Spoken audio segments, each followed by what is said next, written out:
Right, so Israel wants us to believe that flour is a weapon, that medics are terrorists, and that fishing boats are somehow the spearhead of Hamas's navy, when if such a thing were ever real, they would have surely blown them to bits ages ago. Only in the collective disturbed minds of Tel Aviv does piracy count as self-defense, when they do it, of course, and drone strikes on ships near Malta or in ports in Tunis qualify as security. And yet this nonsense has worked for years, hasn't it? And the world nods along, while Gaza starves, of course, and flotillas get swatted away one by one. But what happens when the nuisance becomes an armada? When 50 ships are already at sea, more set sail from Italy, and a movement declares its ambition not for one more boat, but for 1,000. That's not a protest anymore. That's an uprising on water. That's an armada of conscience daring a state built on excuses to defend the indefensible. And every sack of flour and every fishing boat and every ship of every sort, every wave, makes the blockade crack just a little bit more, and Netanyahu's bum squeaks that little bit louder. Right, so it does sound absurd at first, doesn't it? The claim that 1,000 ships are going to set sail for Gaza. 1,000 of them! Not 10, not 50 as things stand right at this moment in time with the Gaza Flotilla. Not perhaps 65 plus when further vessels from Italy and Greece are now set to join. But 1,000! You might be laughing at this. You might be rolling your eyes. You might be dismissing it as impossible. You might be thinking, Damo, you've just jumped the shark on this now. And maybe that's exactly the point. Because when you dig beneath the headline, you realise that the 1,000 Mad Leans to Gaza initiative, which is who I'm talking about here, never meant it quite as a shipping manifest. They meant it as a gauntlet thrown down in the face of all of the lies, because Israel insists that every sack of flour is a weapon, don't they? And every medic is a terrorist, and every journalist is a smuggler, and every unarmed boat is a naval threat to their sanctity. Surely we should pour just as much scorn on claims such as that, shouldn't we? Israel has built an entire mythology of self-defense on the back of starving 2 million people in Gaza. And if that is their claim, then what better answer than 1,000 ships, 1,000 voices saying, your excuses are absurd, your blockade is illegitimate, and your piracy will not stand. Well, let's clarify here, because I'm not going mad and making absurd claims here, because this is not quite about logistics as it happens. You don't necessarily need 1,000 ships to deliver aid. One container vessel would certainly carry more food and medicine than the summered flotilla fleet combined. But the siege of Gaza has never been about logistics. It's about theatre and performance and the repetition of an outrageous excuse until people stop questioning it. Israel says it's security, the world shrugs and nods, always agreeing. That's what the media tell us, isn't it? Meanwhile, the people of Gaza continue to wither and die as a consequence.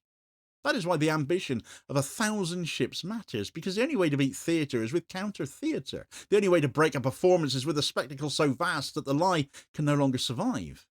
So to understand the method to the madness of this claim that I've set this video out to, you have to go back a little bit. So let's do a little bit of history. Let's revise things a little bit. Let's go back to 2010 and the Mavi Marmara, which set out with activists and aid only to be stormed by Israeli commandos in international waters. 10 civilians were killed, 10 shot dead on the decks of a humanitarian vessel. And what was Israel's defence back then? Self-defence. They boarded unarmed civilians in international waters, killed them, and called it security. Only in Israel's dictionary does killing unarmed aid workers count as defending yourself. Well, let's fast forward a bit 15 years to the here and now, and the pattern has continued, though thankfully thus far in less lethal terms. Earlier this year, the Conscience sailed near Malta, not Gaza, didn't get anywhere near that far, not the Eastern Mediterranean at all, but Malta, middle of the Med, European island, EU member state.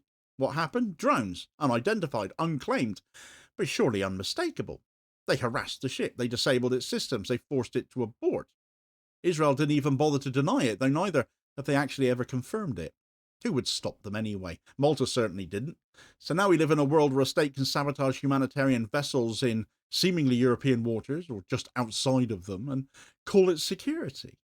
Then came the Mad Lean back in June, a ship carrying food, medical supplies, journalists, various ministers from Europe, Greta Thunberg. Intercepted in international waters, boarded, seized, passengers detained, cargo confiscated, and the excuse once again was self-defense, wasn't it? Flour was the weapon. Doctors were the accomplices. Greta Thunberg was a focus at that point, certainly. Israel's propaganda machine went into overdrive and most of the world just looked away again. And then the handler came the following month, named after Naji Al-Ali's cartoon child with his hands behind his back, staring at history until justice arrives. Another unarmed boat, another interception, another seizure, another round of beatings and detention and global silence. And then there were the drone strikes on the family boat and the Alma in Tunis. So the record is clear. One ship is easy to stop. One ship is easy to smear. One ship is easy to bury under a mountain of excuses, which is why the idea of 1,000 ships is so dangerous to Israel, because you can't smear 1,000 different communities across continents as terrorists, can you? You can't intercept wave after wave without making the blockade itself the scandal. You can't call 1,000 sacks of flour 1,000 acts of war without collapsing under the weight of your own stupidity, ridiculousness, and absurdity. And already the numbers are climbing. We're at 50 ships at sea as part of the global summit's flotilla, aren't we? 50. That's more than any flotilla in history. And this week more are leaving from Italy, from Catania, coordinated by the Freedom Flotilla Coalition and the 1,000 Madeleines Initiative, which has now just joined, which is where this 1,000 ships imagery comes from. Now, these are not fringe NGOs with a couple of yachts anymore. These are organised fleets leaving European ports with the backing of their unions and their dock workers and their municipalities even. So who are the 1,000 Madeleines to Gaza initiative anyway? Well, their website reads that the 1,000 Madeleines to Gaza is a global civil society campaign aiming to organise a massive maritime flotilla of 1,000 ships from many nations worldwide. The campaign seeks to break the blockade of Gaza through peaceful, coordinated international action inspired by the recent voyage of the vessel Madeleine.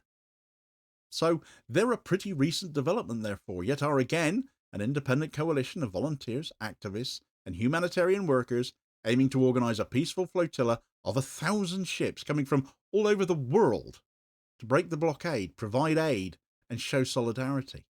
Their crowdfunding pages tell the same story, small donations building towards what seems like an impossible goal, turning absurdity, as some might call this, into audacity. They're not naive. They know 1,000 ships may never literally reach Gaza. But that's not the point. The point is to make the blockade unsustainable as a spectacle, to expose it as illegitimate every time another ship is stopped. And should the summit flotilla not manage to reach Gaza, should every ship fail, then this is where attention may turn next for the next attempt to break the siege. But with all that ambition aside, the flotilla is heading closer and closer to danger right now. The flotilla has now entered what organisers call the yellow zone. The safe international waters of the green zone are now behind them. So now they're in the contested middle, where drones have been known to circle and surveillance tightens up and the sense of threat will grow. Drones of unidentified origin, though who else could they belong to, have already been spotted shadowing the fleet. And everyone knows what comes next. The red zone. 100 nautical miles from Gaza, where every past interception has taken place, where commandos board, beatings end up being delivered, ships are seized, aid is confiscated, and then everybody gets dragged back to Ashdod. The flotilla's organisers insist they are prioritising safety, documenting every move, coordinating with partners, but there's only so much that is possible to be done. The tension, therefore, is unmistakable. Will Israel wait until they cross into the red zone before striking as per usual? This many ships, though? Not 1,000 yet, certainly, but possibly in excess of 60. Will it dare to board all these ships in front of the cameras? Are they even capable of doing that? Or will it escalate earlier, deploying drones or sabotage before the world's attention fully locks on, before they get as far, needing a bit more time, a bit more space? Those of us who aren't already watching, of course, pondering these questions. But these questions will, I'm sure, be on the minds of everyone in that fleet as well. This time, however, there's another wrinkle, isn't there? See, at the very moment the summit flotilla pushes east and enters this yellow zone, Turkey and Egypt are staging their first joint naval exercises in over a decade. Operation Friendship Sea, they're calling it, a name that sounds like a kids' TV programme. But behind all that sugar is steel, frigates, destroyers, submarines and surveillance aircraft operating in the Eastern Mediterranean, just where they're headed. For 13 years, Ankara and Cairo have barely spoken. They were on opposite ends of the region's political divides, their navies confined to separate orbits, their leaders trading barbs rather than salutes. And yet now, at the precise moment a civilian armada sails for Gaza to break the siege, they suddenly rediscover their friendship and sail side by side in the very waters the flotilla is now sailing into. I covered this story in a video yesterday, of course, on Turkey and Egypt's rapprochement. This thaw was always going to express itself at sea at some point, because that is where both states project their regional power. But the timing is extraordinary, isn't it? It means that Israel is not facing activists alone on open water, but activists whose every move may now be visible to Egyptian radar and Turkish surveillance. Does that make Operation Friendship Sea an official escort? Well, of course not. They couldn't possibly claim such a thing. But does it change Israel's calculus? Well, absolutely, I bet it does. Because piracy's dead easy when nobody is watching. Piracy's dead easy when it's just one ship. Piracy is a lot harder when NATO-grade frigates are a few miles away and watching, and under international maritime law, obligation to intervene at least in order to rescue. And whether Ankara and Cairo admit it or not, their sudden naval friendship has nevertheless become a shield of sorts for this flotilla, even if only a shield of visibility. And then there's the movement building detail as a backstory, because 1,000 ships do not appear out of thin air at all. They're not conjured up by slogans, they are built piece by piece through solidarity networks, dockworker unions, grassroots collectives, crowdfunding campaigns. Just check out the Thousand Madeleines website for how they plan to manage such logistics should their ambitious plan come to pass, and how far they've already come. But we've seen this kind of thing already in Italy, where port workers refuse to load Israeli weapons shipments and are now sending their own vessels to join the flotilla. We've seen it in Belgium and Greece, where dock workers and trade unions have physically blocked arms destined for Israel, declaring their ports closed to complicity. These are not marginal gestures, these are the infrastructure of a movement. Each ship becomes a rallying point. In Catania, people gather at the docks to cheer the departure. In Marseille, fundraising concerts pack halls. In Cape Town, solidarity committees hold teach-ins and raise money for fuel. Every ship that sails multiplies not only the number at sea, but the number on land as well, who feel part of this struggle too, who have made themselves part of this flotilla.